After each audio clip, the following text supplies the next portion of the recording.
Welcome to TV three news. ముందుగా headlines చూద్దాం. నగర్ లో జరిగిన ఘటనపై ఎమ్మెల్సీ కౌశిక్ రెడ్డి హెచ్చరిక. రాజకీయ వివాదం ప్రోత్సహిస్తే ఇతర రాష్ట్రాల్లో సమస్యలు పెరుగుతాయని వెల్లడి. ఎఫ్ఐఆర్ లో బాధ్యులను A1 కేటగిరీగా చేర్చాల్సిన అవసరం ఉందని స్పష్టం.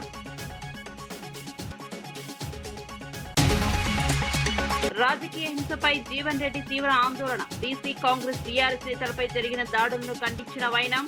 స్థానిక భద్రత కోసం ప్రభుత్వ యంత్రాంగం కఠిన చర్యలు తీసుకోవాలని డిమాండ్.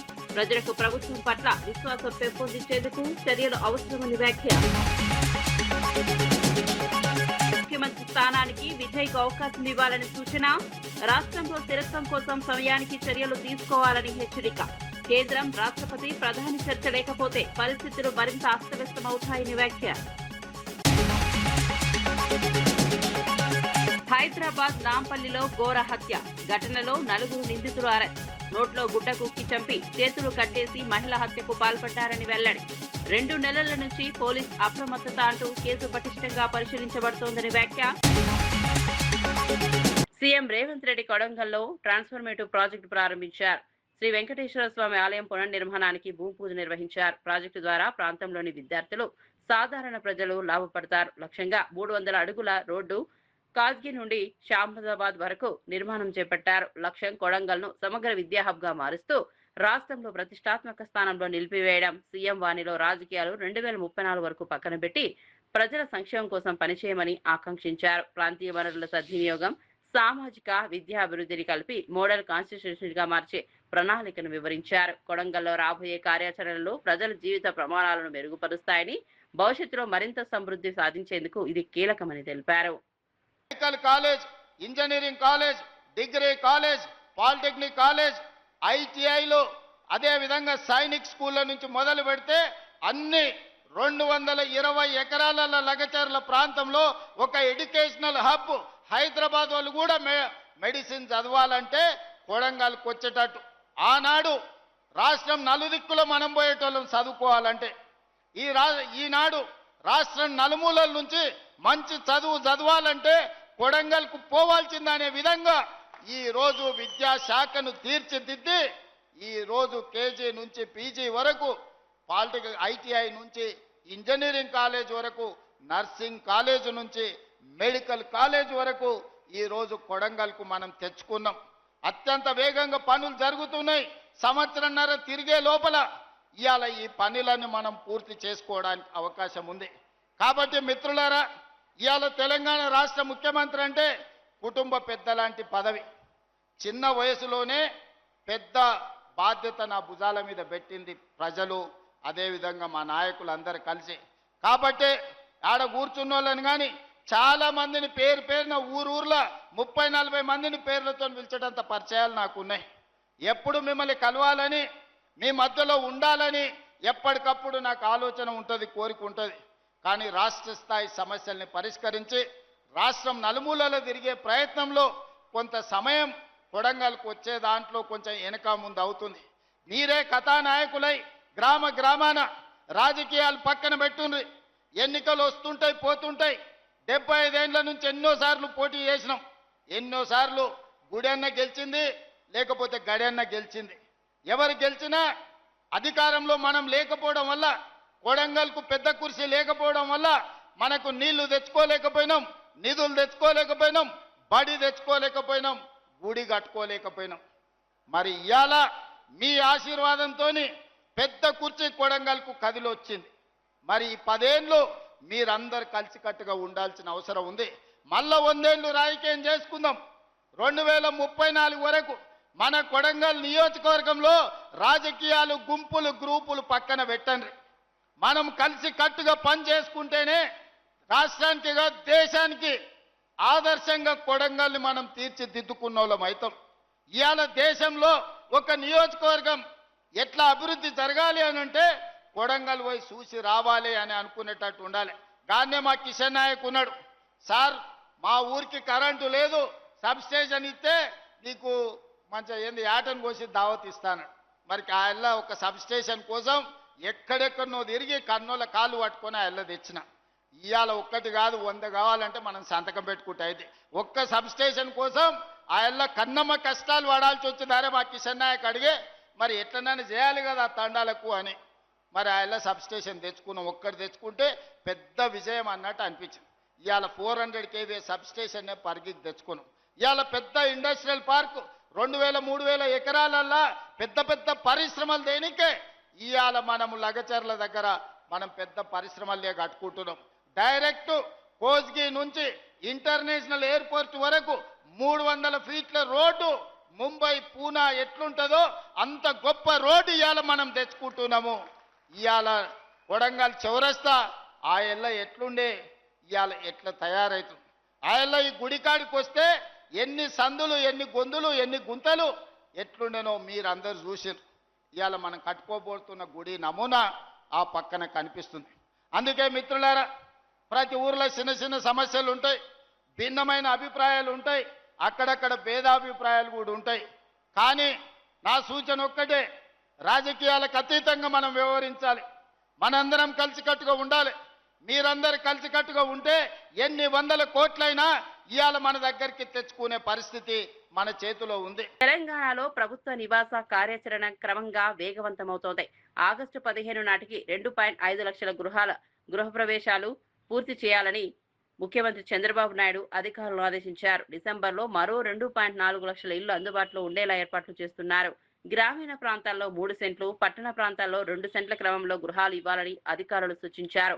విజయవాడలో 60,000 నివాసిత స్థలాలను క్రమబద్ధీకరించడం, వేరే ప్రాంతాల్లో నివాసాల సమీకరణ చేయడం ముఖ్యమైన లక్ష్యం. ప్రభుత్వ కార్యాచరణలో స్థానిక పాలక అధికారులు, కలెక్టర్లు సమన్వయం చేస్తూ ప్రజలకు సరైన సేవలు అందించాలి.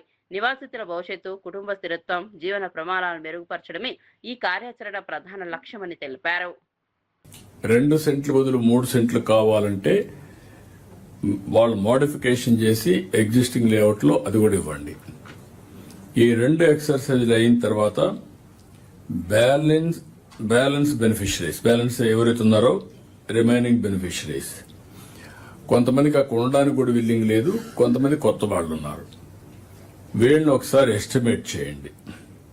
ఎస్టిమేట్ చేసి ఇప్పటికీ ఏదైతే ఉందో ల్యాండ్ ఎక్కడెక్కడ మీకు పాసిబిలిటీ ఉందో డిస్ప్యూట్ లేకుండా ఇమ్మీడియట్ అక్విజిషన్ చేసి హౌస్ సైట్స్ ఇచ్చేసి ఈ హౌస్ సైట్స్ కూడా ఇండ్లు కట్టాలి. టోటల్ 10 లక్షల ఇండ్లు కట్టాలి. మీకు వచ్చేది 2 లక్షల ఇంటి జాగాలు ఇవ్వాలి. ఇవన్నీ కూడా ఉండేటన్ని అడ్జస్ట్ చేసిన తర్వాత ఎలిజిబుల్ అటు ఇటు 10,000 20,000 ఉన్నా మీరు కన్సిడరేషన్ తీసుకుంటారు. స్టాచ్యురేషన్ బోర్డుకి వెళ్తున్నాం, 100% ఇస్తున్నాం. 2 రెగ్యులరైజేషన్, ఎక్కడెక్కడ మీరు మరీ తీవ్రంగా ఉండేటి తప్ప 100% ఇవన్నీ కూడా రెగ్యులరైజ్ చేయాల్సిన అవసరం ఉంది. నేను నిన్న మొన్న కూడా రివ్యూ చేశాం. CCLA అండ్ చీఫ్ సెక్రటరీ గారికి చెప్తున్నా, 60,000 మందికి పట్టాలు ఒక్క విజయవాడలో ఇచ్చే అవకాశాలున్నాయి. ఇదే మరిగా విశాఖపట్నంలో ఒక 20-30-40 వేలకు అక్కడ కూడా ఇచ్చే అవకాశం ఉంది. ఒక 10,000-15,000 ఇలాంటి చాలా గ్రామాలు, ఈవెన్ గుంటూరు 22 ఏకర్ చాలా ల్యాండ్స్ ఉన్నాయి. ఇవన్నీ కూడా మీరు తీసుకొని నాకు అవన్నీ కూడా క్లియర్ చేసి 100% రెగ్యులరైజ్ చేయడం మన బాధ్యత. ఏదైనా అవసరమైతే మొన్న మనం చేశాం, కొన్ని కేబినెట్ తీసుకొచ్చాం నెల్లూరులో. Same model you bring it, will accept it, will allot immediately. Collectors కూడా చొరవ తీసుకొని మీ జిల్లాలో లిటిగేషన్ ఫ్రీ కావాలంటే మీరు ఇవన్నీ చేయాలి. లేదు వాళ్ళు మీ ఆఫీస్ తెప్పించుకోవాలంటే శాశ్వతం తిరుగుతూనే ఉంటారు. లిటిగేషన్ లేకపోతే ఇన్ని పిటిషన్ రావు మనకు. కాబట్టి ఇది క్లారిటీ మళ్లీ చెప్తున్నా. 1 ఈజ్ 4,88,000 ఆన్ గోయింగ్ హౌసింగ్, 2.5 లక్షలు August 15th. 2 మిగిలిన 2,33,000 38,000 వస్తుంది. 4,88,000 అంటే అది బై డిసెంబర్. రిమైనింగ్ 10 లక్షల ఇండ్లు 2 ఇయర్స్. 2 ఇయర్స్ అంటే ఇప్పటి నుంచి నెక్స్ట్ ఇయర్ 2028 డిసెంబర్ మీరు ప్లాన్ చేసుకోండి. దీనికి కావాల్సిన హౌస్ సైట్స్. మంగళవారం కరీంనగర్ లో జరిగిన ఘటనలో బండి సంజయ్ ప్రవర్తనకు ఎమ్మెల్సీ పాడి కౌశిక్ రెడ్డి తీవ్రంగా స్పందించారు. ఇతర దేశాల్లో ఇలాంటి భాష వినిపిస్తే తగిన చర్యలు తీసుకోవాల్సిన పరిస్థితి ఏర్పడుతుందని, బండి సంజయ్ రాజకీయ వివాదాన్ని ప్రోత్సహిస్తే స్థానికంగా మాత్రమే కాకుండా ఇతర రాష్ట్రాల్లో కూడా సమస్యలు పెరుగుతాయని చెప్పారు. పోలీస్ శాఖకు సంబంధిత అన్ని ఆధారాలను అందజేసి ఎఫ్ఐఆర్లో బాధ్యుల పేర్లను A1 కేటగిరీగా చేర్చాల్సిన అవసరం ఉందని స్పష్టంగా పేర్కొన్నారు. ఈ ఘటన ప్రజాస్వామ్యానికి, రాష్ట్రంలో శాంతి భద్రతకు సవాల్ వేస్తోందని ఎమ్మెల్సీ అన్నారు. రాజకీయ నాయకుల మీద, వారి ఇండ్ల మీద, వారి ఆఫీసుల మీద దాడులు, కేసులు పెట్టడం.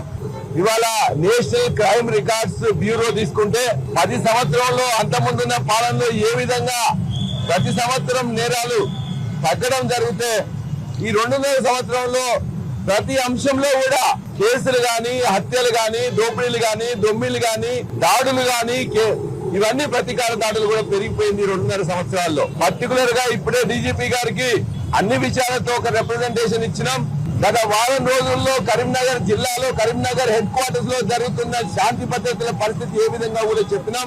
అదే విధంగా పోలీసుల యొక్క నిర్లిప్తత, చేతగానితనం ఒకవైపు, రెండో వైపు అక్కడున్న కేంద్ర హోంశాఖ సహాయ మంత్రిగా ఉన్న బండి సంజయ్ గారే స్వయంగా అనాగరికంగా ప్రవర్తిస్తా ఉన్నారు. ఒకవైపున మాట్లాడడం, రెండో వైపు మాట్లాడిన తర్వాత ఇతరులు మాట్లాడితే తన యొక్క కార్యకర్తలతో, గుండాలతో ఇవాళ గంగుల కమలాకర్ గారి ఆఫీస్ మీద దాడి, పాడి కౌశిక్ రెడ్డి ఆఫీస్ మీద దాడి, కౌశిక్ రెడ్డి గారిని ఇవాళ ఎలిమినేట్ చేయాలి, చంపాలనే ఉద్దేశంతో వాళ్ళందరూ అక్కడికి వచ్చి పెట్రోల్ బాంబులతో, పెట్రోల్ తో, మ్యాచ్ బాక్సులతో వచ్చి చిన్న ప్రయత్నం చేయడం.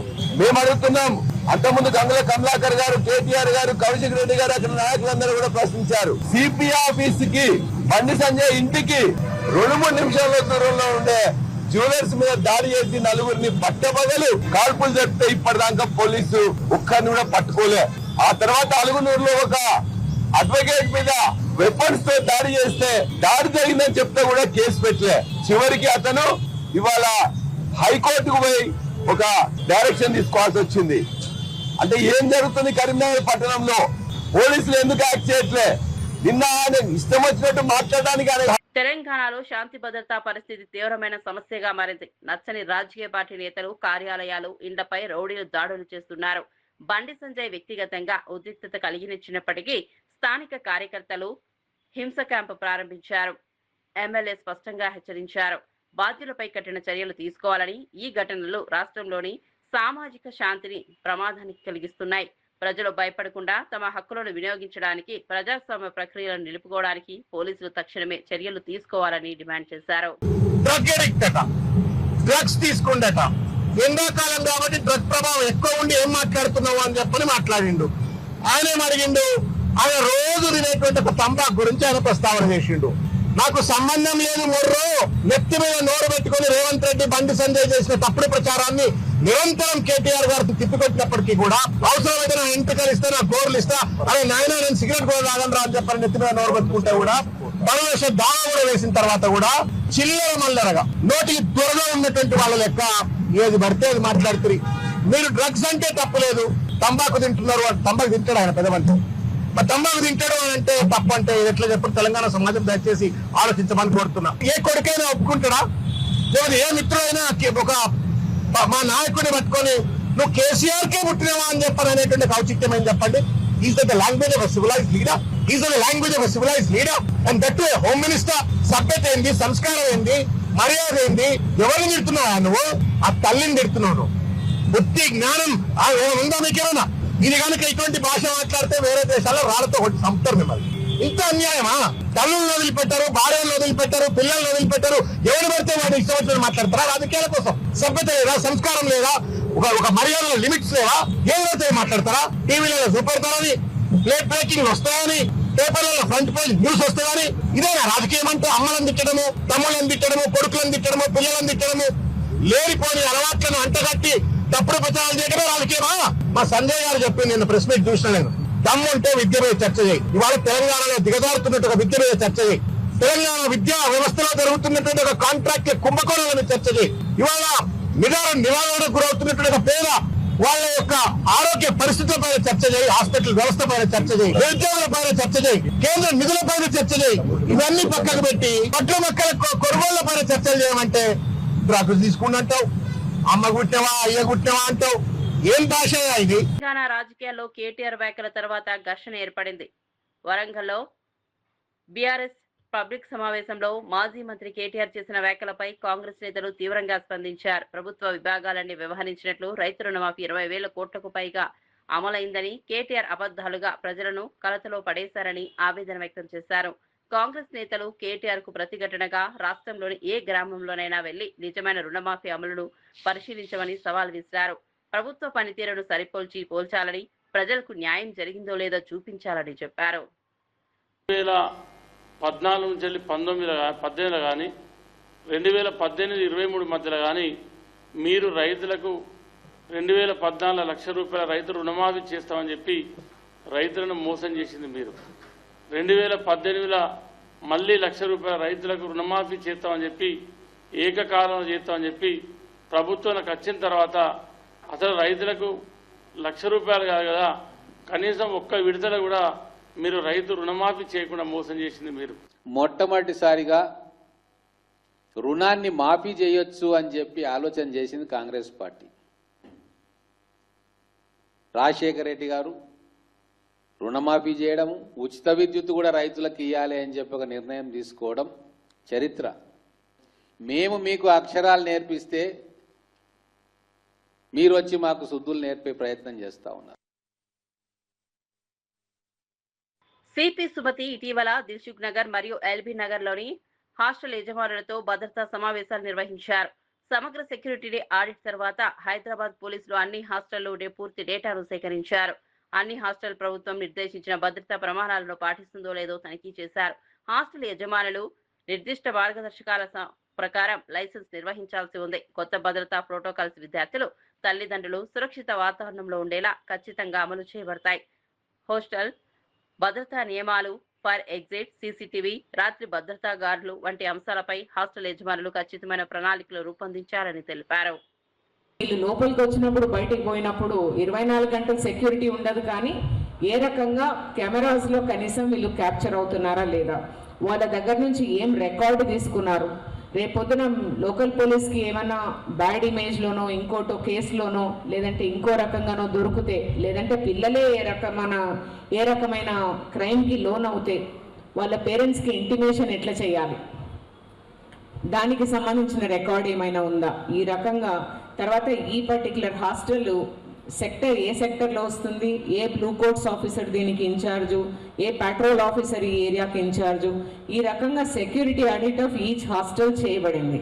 సో ఇట్లా చేయడం వల్ల మా దగ్గర బ్యూటిఫుల్ డేటాబేస్ ఉంది ఇప్పుడు. అంటే ఎవరు వచ్చినా పోయినా పోలీస్కి ఈ ప్రాంతంలో ఈ 30,000 మంది యొక్క కంప్లీట్ చిరునామా పోలీస్ దగ్గరికి మేము తీసుకొని రాగలిగిన. That is the first step towards safety.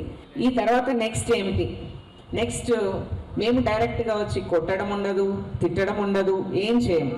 Now we will use on this data technology వాడి మేము ఖచ్చితంగా అదే పర్టికులర్ పర్సన్ ఎన్నిసార్లు ఈ ఏరియాలో ఆఫ్టర్ ఎ సర్టన్ టైం, అంటే ఎస్టాబ్లిష్మెంట్స్ క్లోజర్కి ఒక టైం ఉంది, 1 o'clock తర్వాత వీళ్ళకి ఏం పని ఉంది, if they are not working వాళ్ళు అక్కడ తిరగాల్సిన అవసరం లేదు. నాట్ దట్ 100 మందిని మేము పట్టుకోలేము, బట్ ఖచ్చితంగా టెక్నాలజీతో రిపీటెడ్గా వచ్చే వాళ్ళని మాత్రం ఖచ్చితంగా లోకల్ పోలీస్ అప్రిహెండ్ చేయడం చేసి కౌన్సిల్ చేస్తారు కొన్ని రోజులు. ఇప్పుడు street prostitution is not our issue.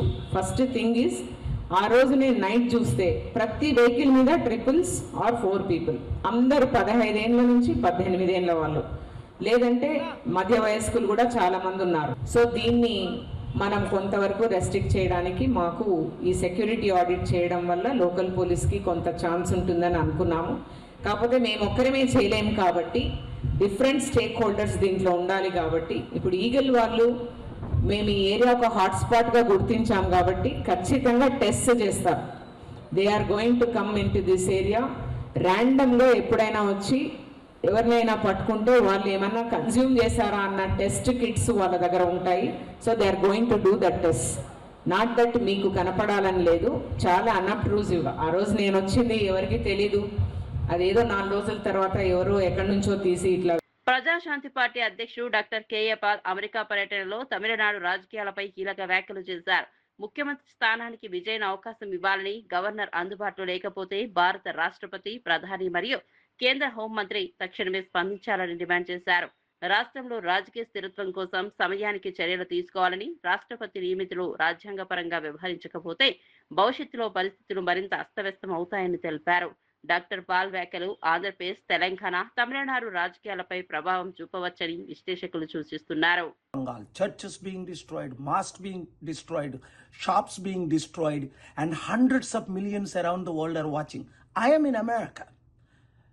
I've asked my good friends today, President Trump and Speaker Johnson, to let me go to India.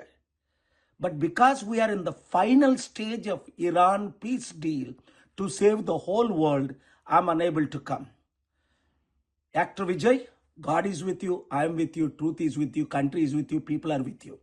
I know justice will be done. There are enough seats. You won 108 and you have 12 more almost. You will be the next chief minister. We are watching this. God bless you.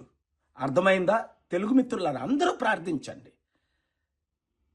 మహారాష్ట్రలో, ఇతర రాష్ట్రాల్లో గవర్నర్లు ఇంతకంటే తక్కువ వచ్చిన వారికి ఎంత అవకాశం ఇచ్చి గవర్నమెంట్ ఫార్మ్ చేయబడినప్పుడు మరి యాక్టర్ విజయ్కి ఈ తమిళనాడు గవర్నర్ ఎందుకు ఇంత డ్రామా ఆడుతున్నాడని అందరూ చర్చిస్తున్నారు. నేను అమెరికాలో ఉన్నా. ఆంధ్రప్రదేశ్ ఆరోగ్య శాఖ మంత్రి సత్యకుమార్ యాదవ్ తిరుపతి తాతయ్యగుంట గంగమ్మకు దర్శనమిచ్చారు. జాతర ఉత్సవాల్లో భాగంగా అమ్మవారికి సారె సమర్పించి రాష్ట్ర ప్రజల సంక్షేమం కోసం ప్రత్యేక పూజలు నిర్వహించారు. ఈ కార్యక్రమంలో స్థానిక భక్తులు, ప్రజలు పెద్ద ఎత్తున పాల్గొన్నారు. మంత్రి సత్యకుమార్ యాదవ్ భక్తులకు తన కృతజ్ఞతలు తెలిపారు. రాష్ట్రంలోని ప్రజల సంక్షేమం కోసం ప్రభుత్వ విధానాలు కొనసాగుతాయని, సమాజంలో సమానత్వం, పౌరుల సంక్షేమం కోసం చర్యలు తీసుకుంటామని అన్నారు. ఈ కార్యక్రమం ఆధ్యాత్మిక వాతావరణాన్ని పెంచుతూ ప్రజల్లో భక్తి, సంప్రదాయ భావాన్ని పెంచింది. భక్తులు ఈ ఉత్సవంలో పాల్గొని దేవతకు నిత్య సర్వ పూజలు చేశారు.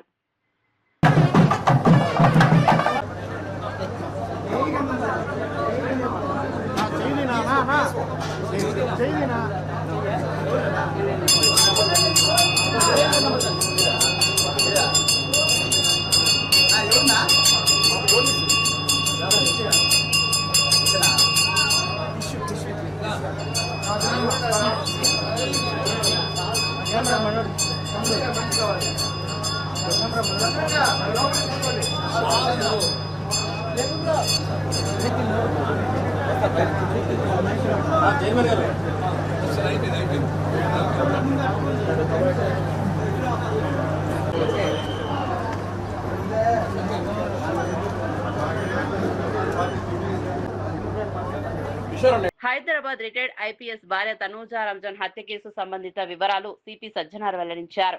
చేతులు కట్టేసి నోట్లో గుడ్డ కుక్కి చంపడం అనే ఘోర ఘటన నేపాల్ పరి మనుషుల చేత జరిగినట్లు తెలిపారు. గత సంవత్సరం ఇంట్లో చేరిన వారు స్థానిక మహిళల సహకారంతో హత్యను అమలు చేశారు. సిపి సజ్జనార్ 2 నెలల నుంచి ప్రజలను అప్రమత్తం చేయగా ఈ ఘటన ఇంకా కొనసాగుతున్నట్లు తెలిపారు. ప్రజలు జాగ్రత్తగా ఉండాలని, అనుమానాస్పద వ్యక్తులపై సలహాలు ఇవ్వాలని సూచించారు.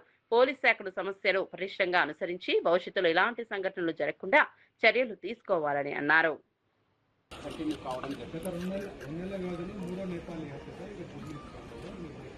అందుకు నేను ప్రజలందరూ కూడా మనం ఇంటికి వెళ్ళి ప్రచారం చేయడం జరుగుతుంది. నేపాలీస్ పట్ల మీరు అందరూ కూడా అప్రమత్తం ఉండాలి. ఎందుకంటే ఇంత పోలీస్ చెప్పిన తర్వాత కూడా మళ్ళీ మీ ఇంట్లో పెట్టుకున్నారు. వాళ్ళు ఎవరు ఏమన్నా చూడరు, వాళ్ళు అవకాశం కోసం చూస్తుంటారు. తెలంగాణలో బీసీ సంఘాలు ప్రధాని నరేంద్ర మోదీ పర్యటనకు ముందే తమ ఆందోళన వ్యక్తం చేశాయి. జాజుల శ్రీనివాస్ గౌడ్ నేతృత్వంలో బీసీ, ఐకాసా, బీసీ సంక్షేమ సంఘాలు ప్రధానికి 10 ముఖ్యమైన ప్రశ్నలు అందజేశారు. జాతీయ కులగణన, 42%, బీసీ విద్య, ఉద్యోగ రిజర్వేషన్లు, మహిళా బిల్లులో సబ్ కోటా, 50% పరిమితి రద్దు, ప్రత్యేక బీసీ మంత్రిత్వ శాఖ ఏర్పాటు వంటి సమస్యలపై కేంద్రం నిర్లక్ష్యం చూస్తోన్నదని వారు నిర్ధారించారు. జాజుల శ్రీనివాస్ గౌడ్ తెలిపినట్టుగా ప్రధాని ఈ ప్రశ్నలకు సమాధానం ఇచ్చిన తరువాతే తెలంగాణలో అడుగు పెట్టాలని, లేకపోతే ఈ నెల 10న రాష్ట్ర వ్యాప్తంగా నల్ల జెండాలతో నిరసన ర్యాలీలు చేపడతామని హెచ్చరించారు. వి హనుమంతరావు ఆమరణ నిరాహార దీక్షకు బీసీ సంఘాలు పూర్తి మద్దతు ప్రకటించాయి. రాష్ట్రంలోని అన్ని ప్రధాన బీసీ సంఘాలు, జేఏసీ, మహిళా మరియు విద్యార్థి సంఘాలు ఈ ఉద్యమానికి యథాశక్తి తోడ్పాటు చేస్తాయని తెలిపారు. ఆ రోజులలో క్యాస్ట్ సెన్సస్ చేస్తామని చెప్పడం జరిగింది. కేబినెట్ లో కూడా నిర్ణయం జరిగింది. ఆ తర్వాత చెప్పాలంటే నేను ఓబీసీ ఎంపీస్ కన్వీనర్ గా గత 11 ఏళ్ళు ఫైట్ చేశా. కానీ ఐఐటి ఐఐఎం లో రిజర్వేషన్ కావాలని కోరినప్పుడు సుప్రీంకోర్టు పోయి కొందరు వ్యతిరేకం చేస్తే మాకు రిజర్వేషన్ రాకుండా ఎవరైతే అగ్రకులాల ఆలోచనతోటి మాకు నష్టం జరిగింది. అప్పుడు నేను సోనియా గాంధీ దగ్గర పోయిన, madam talent is not anybody's property ma'am, God has given to everybody but we should give opportunity. We are coming from Telugu, Malayalam, Tamil, all language. Talent మా దగ్గర ఉందంటే ఏం చేయాలన్నది మేడం. ఒకటే, ఇవాళ దేశ ప్రధానమంత్రి డాక్టర్ మన్మోహన్ సింగ్ గారు ఉన్నారు, వారికి చెప్పండి బిల్లు పెట్టమనండి అంటే బిల్లు పెట్టించడం జరిగింది. ఎక్కువ సంఖ్యలో ఇప్పటికే 60% ఉన్నటువంటి జనాభా ఇక్కడనే కాదు యావత్ భారతదేశంలో బీసీల సంఖ్య అత్యధిక ఉంది. దాని తర్వాత ఎస్సీ ఎస్టీ మైనార్టీలు కూడా ఉన్నారు కనుక వాళ్ళందరూ కూడా ఎంపీలు మాకు మద్దతు ఇవ్వడం వల్ల ఇవాళ 80 కోట్ల మంది బీసీ జనాభా గల వాళ్ళు ఇన్ని సంవత్సరాలకు ఒక బీసీ అంతకుముందు ఉన్నా కానీ ఒక బీసీ ప్రధానమంత్రి బీసీలకు ఏదో చేస్తా అనేటువంటి నెపంతో వస్తున్నాడు. మనం అందరం కూడా వేయాలని చెప్పి పార్టీలకు అతీతంగా ఇలా ఆయనకు ఓట్లేసి హైయెస్ట్ మెజార్టీతో గెలిపించుకున్నారంటే ఈ దేశానికి ఒక బీసీ ప్రధానమంత్రిగా డిక్లేర్ చేసినందుకు మాత్రమే. అది కూడా ఆ పార్టీ కూడా తెలుసు. కానీ పార్టీకి ప్రధానమంత్రి అయ్యి పార్టీకి లాభం అయింది కానీ ప్రజలకి ఏం లాభం కాలే. బీసీ ప్రజలకు ఏం కాలేదు, తెలంగాణకు అసలు కాలేదు, బీసీ ప్రజలకు అసలు కాలేదు. ఒక మంత్రిత్వ శాఖ ఇవ్వమంటే ఇవ్వలేదు. బీసీల మంత్రిత్వ శాఖ 80 లక్షల కోట్ల బడ్జెట్లో 2000 కోట్ల. ఎంత సిగ్గు అంటే అది చెప్పుకోవడానికి. ఒక బీసీ ప్రధానమంత్రి చేతిలో ఉంది, ఎవడు ఆబ్జెక్షన్ చెప్పరు. ఒక బడ్జెట్ కేటాయింపు లేదు, విద్యా ఉద్యోగాల అవకాశం లేదు, నామినేటెడ్ పోస్టుల అవకాశం లేదు. చివరకు ₹1 ఖర్చు కానటువంటిది ఒక కాలం 34వ కాలం పెట్టి బీసీ కుటుంబాల సంఖ్య ఎంత అని పెడితే చాలంతే. ప్రకటించి పెట్టలేదంటే బీసీలను నట్టేట ముంచినట్లే, మోసం చేసినట్లే. ఏం చెప్పినా ఎవరు నమ్మరు. ఎన్నో సంవత్సరాల తర్వాత మేము ఏదో వేస్తామన్నారు కదా, జనాభా లెక్కలు అడ్డం వచ్చినాయి. ఇవాళ ఏ రాష్ట్రంలో కూడా ప్రతి రాష్ట్రంలో రిజర్వేషన్ ఇస్తే హైకోర్టులు కొట్టేస్తా ఉన్నాయి, సుప్రీంకోర్టులు కొట్టేస్తా ఉన్నాయి. ఎందుకంటే మీ జనాభా ఎంత ఉందో సెన్సెస్లో లేదు, ఎట్లా ఇస్తావు ఇంత పర్సెంటేజ్ అని. మరి ఇది తెలిసినా కూడా రాష్ట్రాలకు మీరు అధికారాలు ఇవ్వరు, మీ చేతిలో పెట్టుకుంటారు. మరి అవకాశాన్ని ముందు మరిన్ని అప్డేట్స్ కోసం చూస్తూనే ఉండండి.